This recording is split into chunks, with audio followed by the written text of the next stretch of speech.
السلام عليكم ورحمة الله وبركاته. الشمار كفوني كنت نجا فيا سنين تصورني جن توب جنو جل ترجم تنو دي كيسانو جنو توب جل ترجم تنو دي كيسانو نجا فيا كيسانو سنين الحمد لله أنا جا كنت سنين كيسانو بقيت راتن سنين هرمي ويني كبدي سنين في تراجع تورا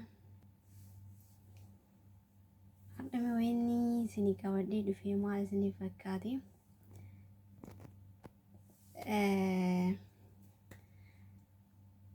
obsi maaliif barbaachisa? Obsi yoo faayidaa qaba?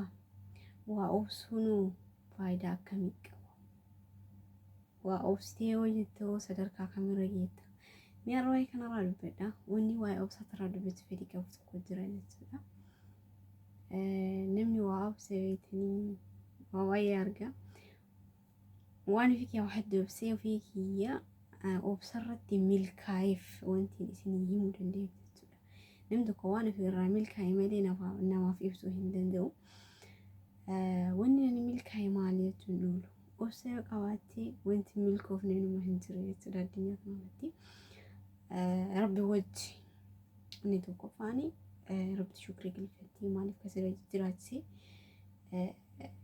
أما كنكي ودو فياسي كني يعني يوان جريفتي ربي انجلي فتا وبسون مالي فرباتي وبسرعه مالا كتا وبستوى صدركا كاميرا جيتا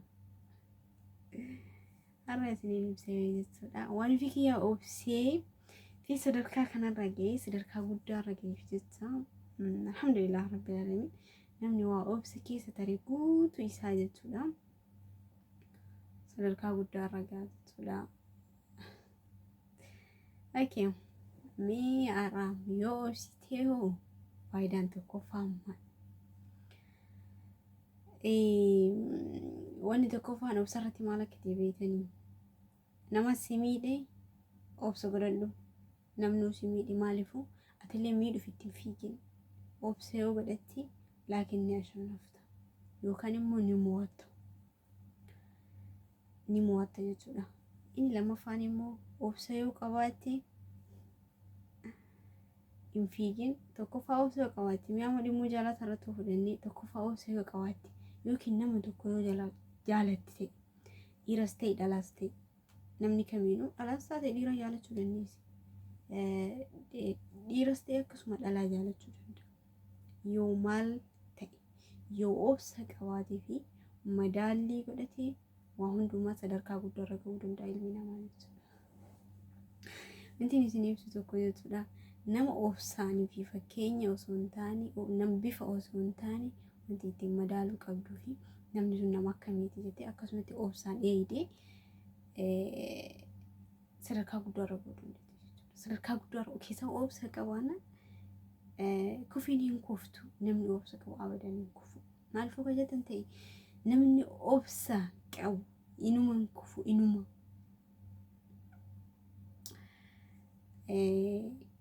Obsi waa waa'eef guddaadha. Obsi nama tokko jaalattee namni sun akkasii mo'uuf osoo hin taane nama sana mo'uuf yoo obsa qabaatte qofa.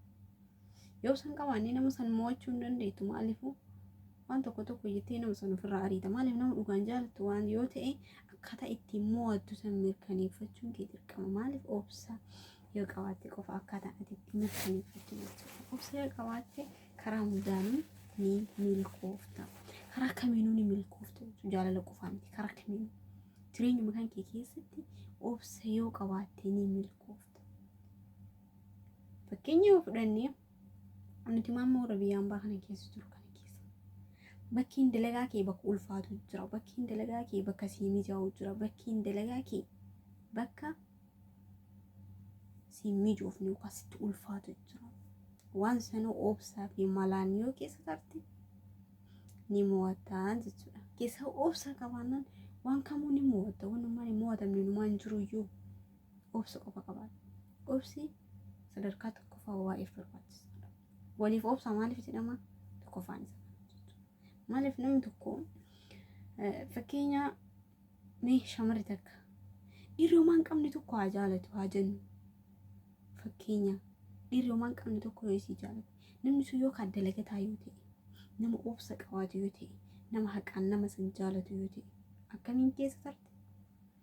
Obsaan keessa taree dalagatee mo'achuudhaaf obsaan keessa jalanii tara jechuun hundumaa nama sanis argachuudhaaf akkasuma waliif obsi. Fakkeenyaaf dubartoota maal jedhanii gorsan? Namoonni tokko namoonni gurguddaan namni gorsuun ni jira. Obsa qabaadhu. Nama tokkoof obsa qabaadhu. Obsa yoo qabaattiif maal keessa tarta? Waan guddaa keessa tarta. Waan xiqqaarraa ol kaatee sadarkaa guddaarra geetta yoo obsa qabaatte. Obsi waa baay'ee barbaachisaadha. Waliif obsa maaliif jedhame tokko afaan isaa kana jechuudha. Waa obsi wanti irraa jedhamee sababa kana qaba jechuudha. Waa obsuun hunduma hundaa jireenya keenya keessatti guutumaan guututti obsa qabaanan wantummaan hin mo'anne takka illee hin jiru. Inumaa sadarkaa jabaarra geetta sadarkaa guddaarra jechuudha. Okay, sadarkaa guddaarra geetta jechuudha. Waan tokko hojjechuudha fata ol kaatee fiidee waan sanarra gahuu hin dandeessu maaliifuu obsa yoo qabaatte qofa fi mala yoo dandeesse qofa. Malaan akka itti keessa tartu. Malaa fi obsi hundumaa koo barbaachisa. Mala qabaadhu, obsas qabaadhu. Kanaafuu mallii fi obsi mala yoo isiniin jedhu mish mala waa ittiin balleessitu osoo hin taane mala waa ittiin mijeeffattu, mala ittiin sadarkaa guddaa geettu, mala ittiin of jajjabeessitee jireenya keenya keessatti ittiin milkooftu. Mallii fi obsi wal madaalchisa jechuudha. Kanaafuu mala qileetti nama na itullee malatina rakkisaa maaliifuu yoo fakkeenyaaf mala amantii yoo namatti kawaa yaaddu taate qileetti naqamta waan taateef jechuudha. Sanarraa fi nama haqa keenyaati obsa qabaadhu maaliifuu booddee ati nama sanni mo'ata. Namni suni haqa keenyaati qofan ilaalinaati nama sanni mo'ata akka taates taatu. Obsa yoo qabaatte. Okay. Namatu waan hin taane siin jira. Namatu malkii keetiin si arrabsaa. Namatu waan hin taane si arrabsaa. Namatu dalagaa keetiin si arrabsaa. Namatu kanneen hundaa maal goote of jalatti sabassabdeetti sammuu kan kee keessatti onnee kan keessatti of jajjabeessaa obsa yoo godhatte akkam taatu sadarkaa guddaa yookiin sadarkaa cimaarra geeta. Kanaaf isiniin jedhee obsi waan hundumarraa barbaachisaadha. Waliif obsaa. Okay, waliif obsaa. Wal daddarbuu wanti hin taane waliif mijeeffadha. Kasanarraa fi jireenya keenya keessatti yoo tasa waan hin taane si mudate. Alhamdulillah shukrii rabbi galfetti. Obsa yoo qabaate maal taata? Sadarkaa guddaarra geeta jechuudha. Obsi kanaaf barbaachisa. Obsi kanaaf irra hedduudha barbaachisa jechuudha. Waliif obsuu illee baay'ee barbaachistuudha. Kanaafuu waliif obsaa waan jedhamu isa kanaaf. Isa tokkoffaadha dhaamsa shamarran keessa qaba. Asumarrattu shamarran keenya warroonni akkasuma annama hundaan jedha hin jiru. Warroonni qaamni keessan hir'atu maaliif? Kiiloon keessan qannasu maaliif? Keessa biyya ambaa kana keessatti kiiloon namaa kan qannasu hedduutu jira. Shamarri qaamni isii guutumaan guutuu kan qannasu isin jiru. Qaamuma kan natsaa kana kan qannasu jiru. Maaliifuu waan ani irraa muudadheedha kun. Inni tokkoffaan shamarri teenyaa wanti na dhaamsa isinii dhaamu tokkoffaa hirriba gaafa fudhadhu.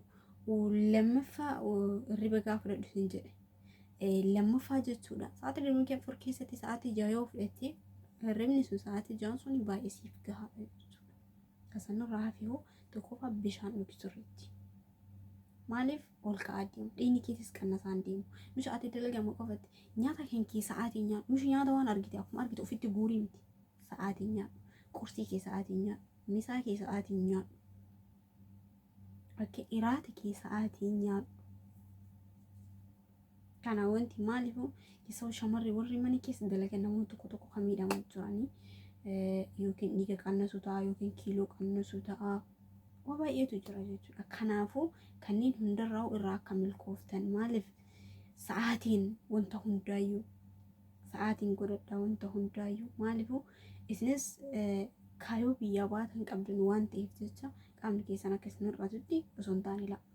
Biyya ati deemte nyaanni hin jiru jechuun tokko illee hin jirtu. Nyaata qofaaf miti. Himamii yookiin immoo assaaba ofitti baay'isuu qabda. Asaab osoo hin taane dalaydee fi malaan fi obsaan jala tartaa waan ta'eef jecha hundaa'u ati of cananneetti sammuu hanki of akka hin taane of gootes galmi ga'uu hin dandeessu jechaadha. Kanaafuu asumaan dhaamsa shamara keenyas dhaamee waa lama dubbadhee maaliif walirratti hundumaa sagantaan qabatanii dhufuun barbaachisaadha. Waluma keessa dhaamsa isinii dabarsee jechaadha. Kanaafuu hundi keessanuu isiniin kabajaa isiniin jaalladha. Sagalee isinirratti dheeresse yaadni kiyya garuu kan hin qabadhee dhufee waa'ee obsaa irratti sagalee sanarra isinitti dheersuun barbaadu. Yaada yoo qabaatan koomentii jala naa barreessaa. Koomentii jalatti laayikii godhuun hin dagatinaa. Koomentii jala naa barreessaa. Sagalee obsaan dhageeffadhaadha isiniin jira hundi keessanuu bakka jirtanitti isin jaalladha. Rahmina Rabbi isin bira haa jiraatu. Turtii gaarii isiniin jedha obboleewwan keenya. Yaada qabaatan koomentii jala naa barreessaa. Moo duraan dursa laayikii godhadha. Achi booda immoo warri maatii kootaa kan laayikii godhaa warri immoo haaroo kanaaf ta'an subscribe godhadha jechuudha. Kanaafuu